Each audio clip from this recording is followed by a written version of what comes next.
ওগো আমার সফর সঙ্গীরা তোমরা ঘোড়া থেকে নেমে পড়ো, এখানে তাঁবু গেরো, আমাদেরকে অবস্থান করতে হবে। তখন সবাই ঘোড়া থেকে নেমে পড়লেন। তাঁবু গাড়ার জন্য যখন মাটি খনন করতেছে, যখন ওই কুটি দেওয়ার জন্য বিভিন্ন গাছ থেকে যখন গাছের শাখা কাটা হচ্ছে, দেখা যাচ্ছে মাটি যখন খনন করতেছে কারবালার জমিন থেকে রক্ত বেরিয়ে আসতেছে। সুবহানাল্লাহ।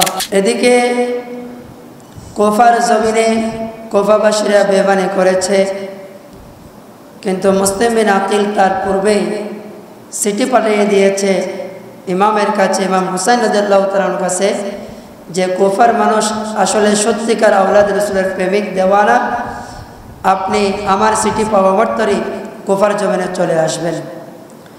এই বার্তা যখন হুসাইন রাদিয়াল্লাহু তাআলা আনহুর কাছে পৌঁছলো, সাথে সাথে ইমাম হুসাইন রাদিয়াল্লাহু তাআলা আনহু কুফার উদ্দেশ্যে রওনা হয়ে গেছেন।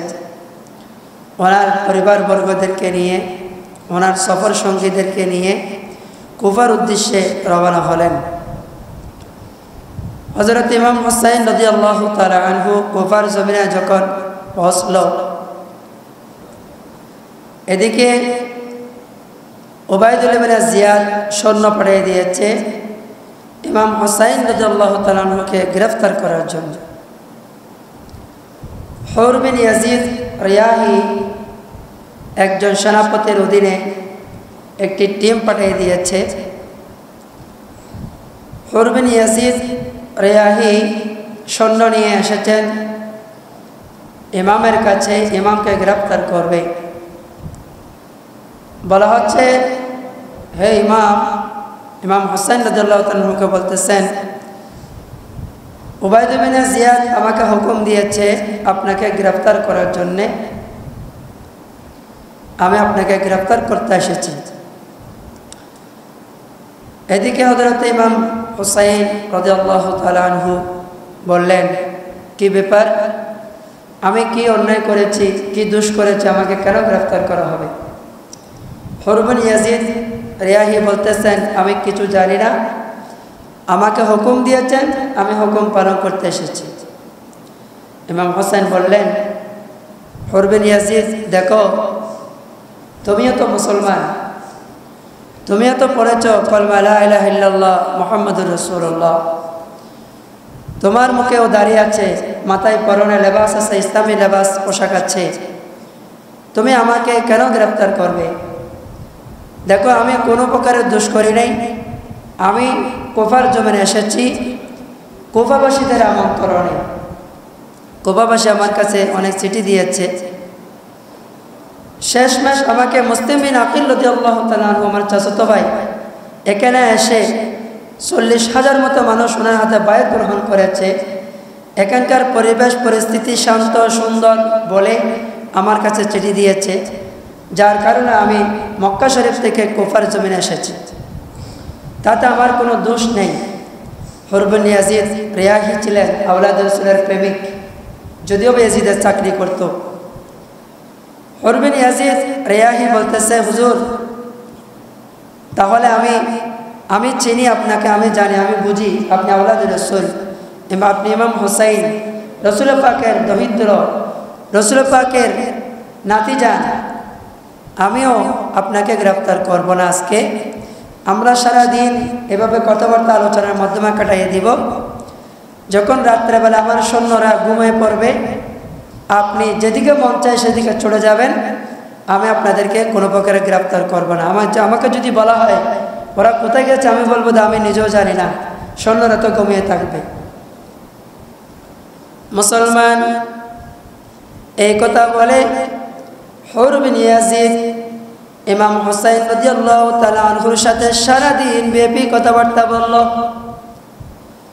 যখন সন্ধ্যা নেমে এসেছে, মাগরিবের পরে এশারের নামাজ পড়ে যখন সৈন্য সামন্ত ঘুমাইয়া পড়েছে, হুর বিন ইয়াজিদ রিয়াহি ইমাম হুসাইন রাদিয়াল্লাহু তাআলা আনহুকে বলতেছেন, ওগো ইমাম, এবার আপনি আপনার সফর সঙ্গীদেরকে নিয়ে আপনার যেদিকে মন চায় সেদিকে চলে যান, আমি আপনাকে গ্রেফতার করব না।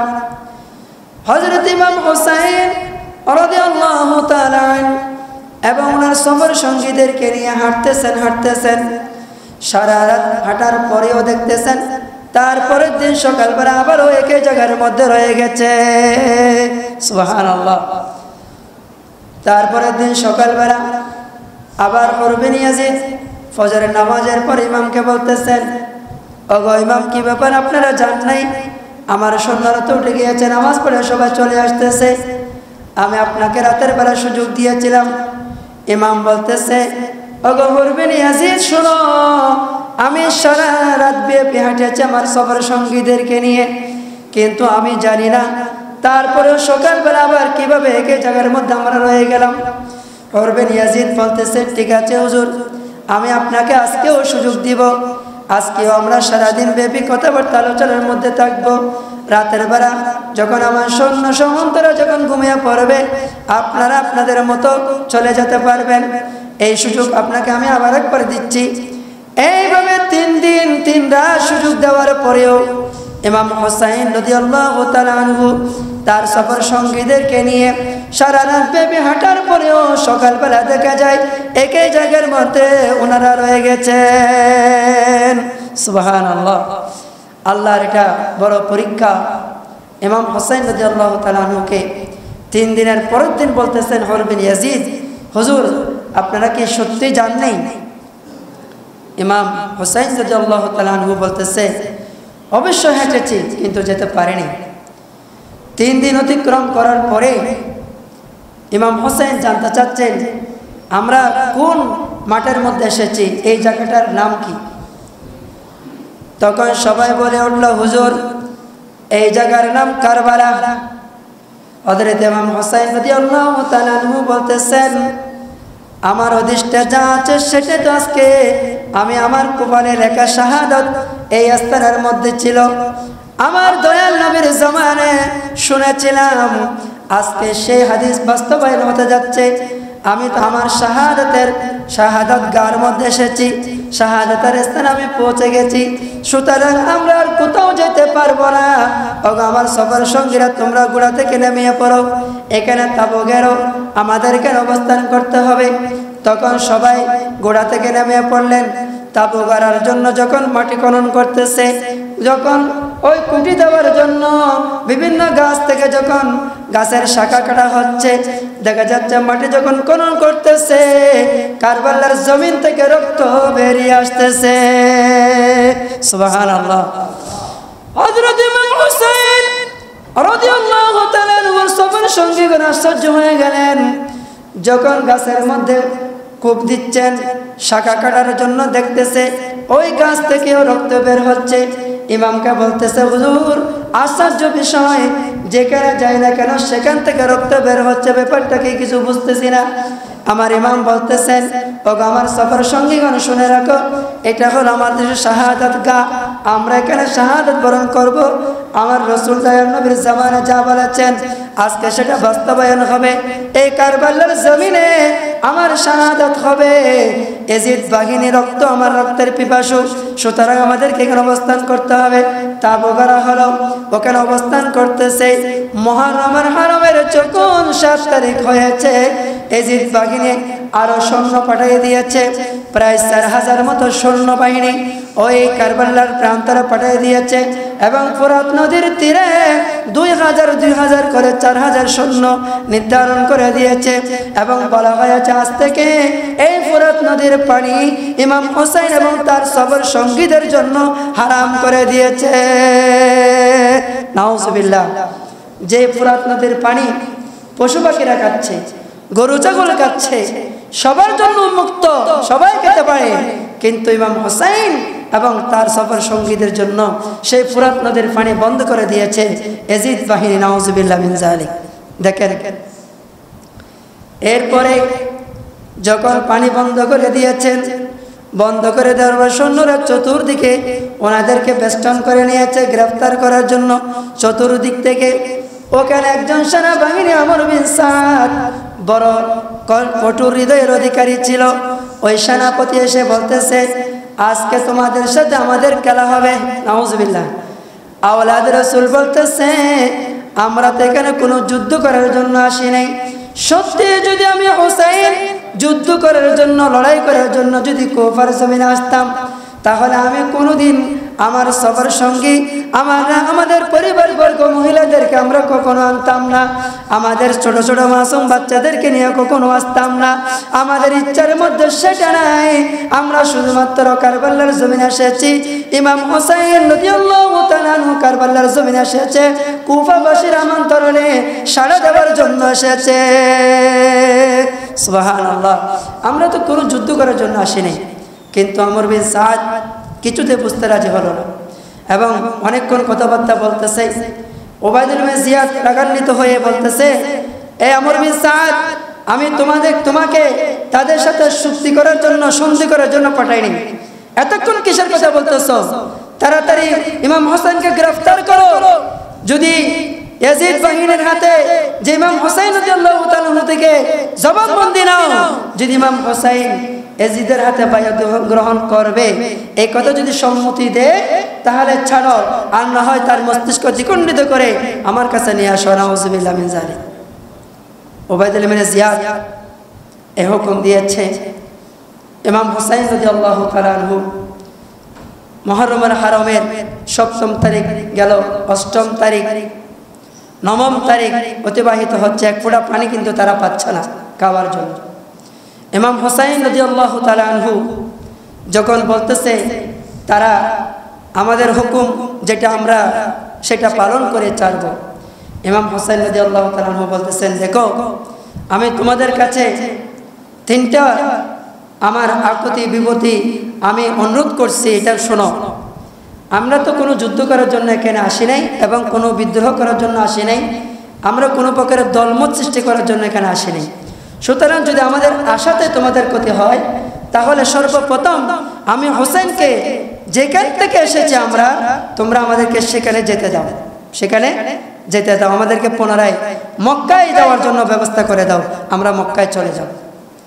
অন্যথায় ২য় নম্বর প্রস্তাব হলো, যদি তোমাদের দয়া লাগে তাহলে যদিও বা মক্কা শরীফ যেতে না দাও, অন্য দেশে যাওয়ার জন্য সুযোগ করে দাও, আমরা অন্যত্রে চলে যাব। ৩য় নম্বর, তারপরেও তারা মানতেছে না কোনো কথা। ইমাম হুসাইন রাদিয়াল্লাহু তাআলা আনহু বলতেছে, তারপরেও যদি তোমাদের কোনোটাই মানতে না হয়, তাহলে তোমরা আমাকে সরাসরি এজিদের দরবারে নিয়ে যাও, আমরা এজিদের সাথে বসে চলা পরামর্শ করব, যেটা সিদ্ধান্ত হয় বসে আলোচনা করার মাধ্যমে আমরা একটা সিদ্ধান্ত উপনীত হব। কিন্তু জালেম ওবায়দুল বিন জিয়াদ তার সৈন্যরা কিছুতেই কিছু মানল না, বলতেছে না, যুদ্ধের জন্য প্রস্তুতি গ্রহণ করো। এইভাবে যেতে যেতে মুহররমের হারমের ৯ম তারিখ আসলো। ৯ম তারিখে ইমাম হুসাইন রাদিয়াল্লাহু তাআলা আনহু তাদের কাছে আরেকটা রাতের জন্য সুযোগ চেয়েছেন, আরেকটা রাতের সুযোগ দেওয়া হলো। ইমাম হুসাইন রাদিয়াল্লাহু তাআলা আনহু যে ৯ম তারিখ রাত্রে তাঁবুর মধ্যে যারা ছিল সবাইকে উদ্দেশ্য করে একটা ভাষণ দিলেন। বলতেছেন, আপনারা তো আমার সফর সঙ্গী, আমার সাথে এসেছেন কুফার জমিনে, আপনারা তো মেহমান হয়ে এসেছেন, আপনারা তো এখানে নিজের জান কোরবান করার জন্য আসেন নাই, কোনো লড়াই করার জন্য আসেন নাই, যুদ্ধ করার জন্য আসেন নাই। সুতরাং আমি চাই না আমার জন্য তোমাদের স্ত্রীরা বিধবা হোক, আমার জন্য তোমাদের সন্তানরা এতিম হোক, আমার জন্য তোমরা শহীদ হয়ে যাও। আমি হোসেন সেটা চাই না, তোমাদের ক্ষতি হোক। আমি চাই যে তোমরা এসেছো, ঠিক আছে, আমি হোসেন বলতেছি, আমি খুশি মনে বলতেছি, তারা তো আমি হোসেনের রক্তের পিপাসু ইয়াজিদ বাহিনী, তারা শুধু আমাকে চায়, তোমাদের কোনো উদ্দেশ্য নয়, আমি হোসেনের রক্তের পিপাসু, তারা শুধু আমি হোসেনকে চায়। সুতরাং তোমরা, আমি তাবুর লাইট বন্ধ করে দিব, তোমরা অন্ধকারে যেদিকে পারো সেদিকে চলে যাও, তারপরে তোমরা বেঁচে যাও। দেখেন আওলাদে রাসূল, এটা শিক্ষা যে নিজের জানের থেকেও অন্যজনের জানমালের নিরাপত্তার কথা চিন্তা করে, এটা হচ্ছে মুমিনের কাজ। সুবহানাল্লাহ, এটা হলো কারবালার শিক্ষা। আমরা দেখো নিজের জন্য ভালো যেটা সেটা গ্রহণ করি, অন্যদের ভালো হোক এটা আমাদের বোঝার কোনো দরকার নাই, এরকম মনে করি, কিন্তু সেটা না, ইসলাম সেটা বলে না। ইমাম হোসেন সেই কঠিন মুসিবতের দিনেও এরকম ন্যায় শিক্ষা দিয়েছেন, এরকম জনদরদি শিক্ষা দিয়েছেন যে তাবুর মধ্যে যারা ছিল সবাইকে কথা বলার পরেও একজন লোকও সেখান থেকে বের হয়নি। সুবহানাল্লাহ। এবং তারা বলতেছে, হে ইমাম, আপনি তো আমাদের ইমাম, যতক্ষণ আমাদের দরে প্রাণ থাকবে আপনি হোসেনকে কখনো জালিমদের হাতে আমরা সুপর্দ করে যেতে পারি না।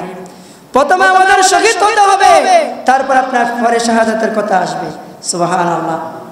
দেখেন আওলাদ রাসূলের প্রেমিক, আওলাদ রাসূলের আশিকগণ এভাবে নিজেদের জীবনকে ইমাম হোসেনের কদমের মধ্যে আগে উৎসর্গ করেছেন, বলেছেন ইমাম আগে আমরা শহীদ হব প্রয়োজনে, তারপর আপনার শাহাদাতের কথা আসবে। সেই সময় যখন এই কথা বলল ইমাম হোসেন রাদিয়াল্লাহু তাআলা আনহু বললেন ঠিক আছে, তাইলে আগামীকাল সকাল হবে, যা হওয়ার আমাদের তকদিরে যা থাকবে তাও হয়ে যাবে। সকালবেলা ফজর হলো, নামাজ কালাম হলো। ইমাম হোসেন রাদিয়াল্লাহু তাআলা আনহু তাবুর মধ্যে সারা রাত ব্যাপী কোরআনে কারীমের তেলাওয়াত করেছেন। সুবহানাল্লাহ। কি করেছেন?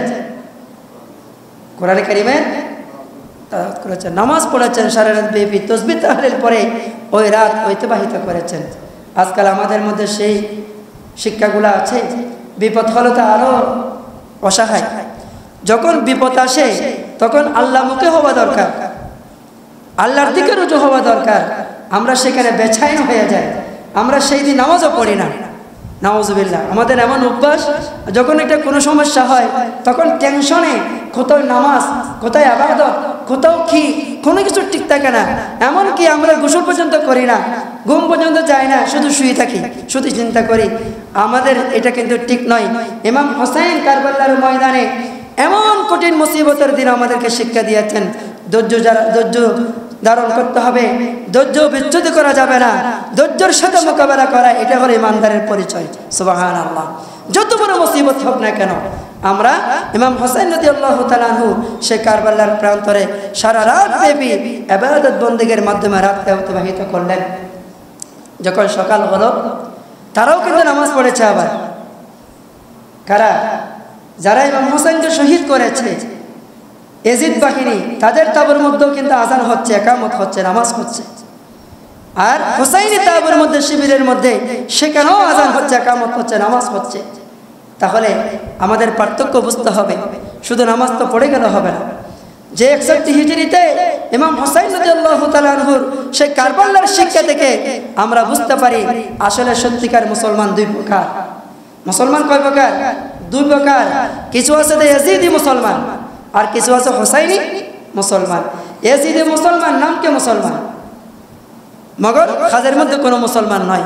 সত্যিকার মুসলমান হলে যে নবীর আজানের মধ্যে যে নবীর নাম নিচ্ছে, একামতে যে নবীর নাম নিচ্ছে, নামাজে যে নবীকে সালাম দিচ্ছে, যে নবীর উপর দরুদ পড়তেছে, ওই নবীজির খুন মুবারক যার শরীরের ভিতরে আছে, ইমাম হোসেন রাদিয়াল্লাহু তাআলা আনহুর সিনায় বসে আবার তলোয়ার চালানো, এটা কোনো ইমানদারের কাজ হতে পারে?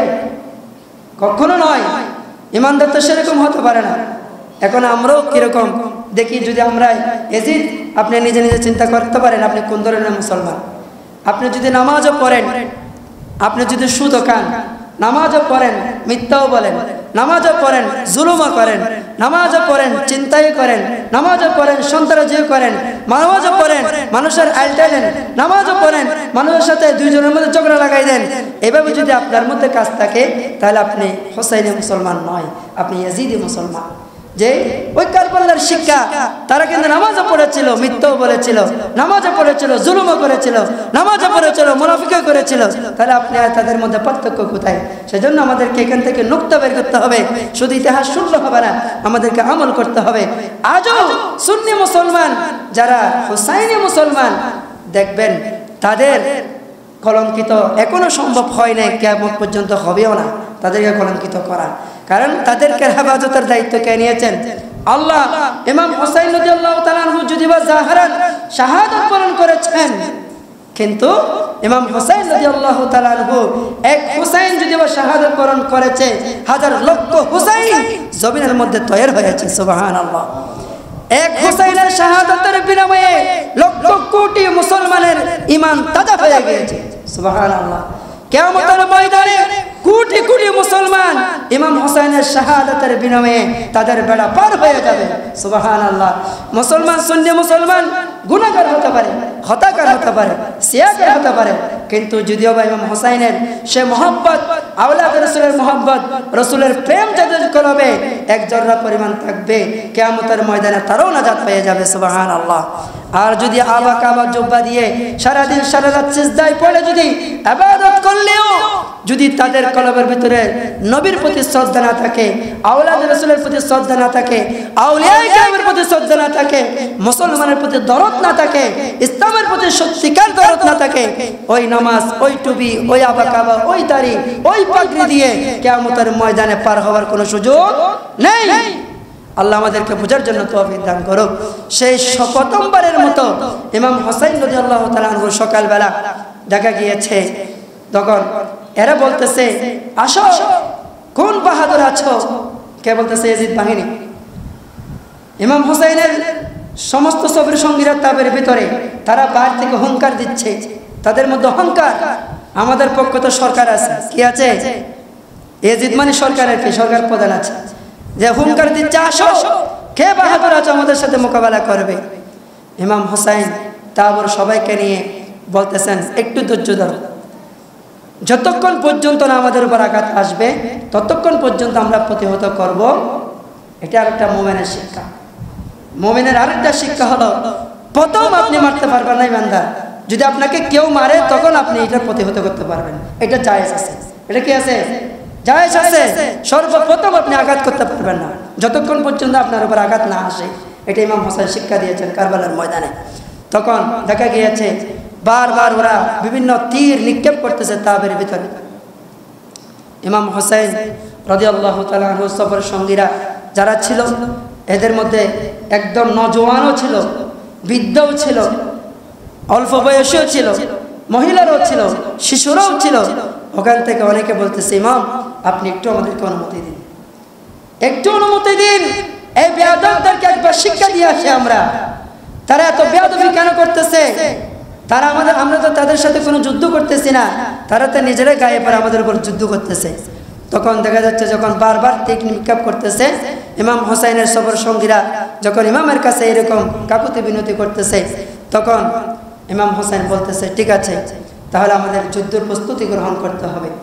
প্রথমবারের মতো যুদ্ধের মধ্যে যখন গিয়েছেন, শুরু হয়ে গিয়েছে, প্রথমবারে 50 জন শহীদ হয়ে গিয়েছেন। ইন্না লিল্লাহি ওয়া ইন্না ইলাইহি রাজিউন। ওরা যদিও বা 50 জন শহীদ হয়েছে, কিন্তু 1000 জনকে জাহান্নামে পাঠিয়ে দিয়েছে ইয়াজিদ বাহিনী। তারপরে 50 জন শহীদ হওয়ার পরে ইমাম হোসেন রাদিয়াল্লাহু তাআলা আনহু বের হলেন, নিজের তাবু থেকে বের হয়ে কারবালার ময়দানে গিয়ে আবার একটু ভাষণ দিলেন। ইয়াজিদ বাহিনীর তাবুর সামনে বললেন, এই কঠিন মুসিবতের মধ্যে আওলাদ রাসূলকে সাহায্য করবে এমন কে আছো? এমন কঠিন মুসিবতে আওলাদ রাসূলের পক্ষ অবলম্বন করবে এমন ইমানদার কে আছো? ইমাম হোসেন ডাক দিচ্ছে এভাবে। ইয়াজিদের সৈন্যরা দাঁড়িয়ে আছে সবার সামনে। দেখা গিয়েছে হঠাৎ করে তাদের দল থেকে একজন সেনাপতি ঘোড়াকে চাবুক মেরে ইমাম হোসেনের তাঁবুতে চলে এসেছেন। সুবহানাল্লাহ। উনি হচ্ছেন হুর বিন ইয়াজিদ। উনি চলে আসার পরে বলতেছেন, ইমাম আপনি আমাকে ক্ষমা করবেন, আমি বুঝি নাই সত্যিকার যে আপনার ইসলাম হচ্ছে সত্যিকার ইসলাম, ইয়াজিদ এটা সত্যিকার ইসলাম নয়, আমি বুঝতে পেরেছি। সেজন্য আমি সেনাপতি পদদলিত করে আমি ইমামের কাছে আমার জান কুরবান করার জন্য এসেছি। সুবহানাল্লাহ। ইমাম হোসেন খুশি হয়ে গেলেন। ইমাম হোসেন বলতেছেন, দেখো দেখো, যদি কোনো জান্নাতি মানুষ দেখতে চাও এই ব্যক্তিকে দেখো, হুর বিন ইয়াজিদকে। এখনই আল্লাহ রাব্বুল আলামিন জাহান্নাম থেকে তাকে জান্নাতের দলে দিয়ে দিয়েছেন। সুবহানাল্লাহ। এখন এই জাহান্নাম থেকে সে জান্নাতের দলে চলে এসেছে। সুবহানাল্লাহ। এরপরে হুর বিন ইয়াজিদ বললেন, হুজুর আমাকে অনুমতি দিন, আমি যাব এবার যুদ্ধ করার জন্য। অনুমতি দিলেন। দেওয়ার পরে হুর বিন ইয়াজিদ চলে গেলেন। হুর বিন ইয়াজিদকে দেখে ওরা তো তেলে বেগুনে জ্বলে উঠলে, কি এ তো আমাদের লোক ছিল, সেনাপতি ছিল, সে এখন হোসেনের দলে কিভাবে গেল? সে বলতেছে, শোনো, আমি বুঝতে পেরেছি তোমরা জুলুম করতেছো ইমাম হোসেনের উপরে, ইমাম হোসেনের কোনো দোষ নাই, সুতরাং আমি জানি তোমরা জাহান্নামী, ইমাম হোসেন জান্নাতি, যদি মরতে হয় জান্নাতি দলে মরবো, তারপরেও তোমাদের জাহান্নামের দলে থাকবো না, সেজন্য আমি হোসেনের দলে চলে এসেছি। সুবহানাল্লাহ। অনেকক্ষণ যুদ্ধ করার পরে চতুর্দিক থেকে নেজা তলোয়ার বল্লম নিক্ষেপ করে করে ওনাকে জর্জরিত করে সেখানে হুর বিন ইয়াজিদকে শহীদ করেছেন। ইন্না লিল্লাহি ওয়া ইন্না ইলাইহি রাজিউন।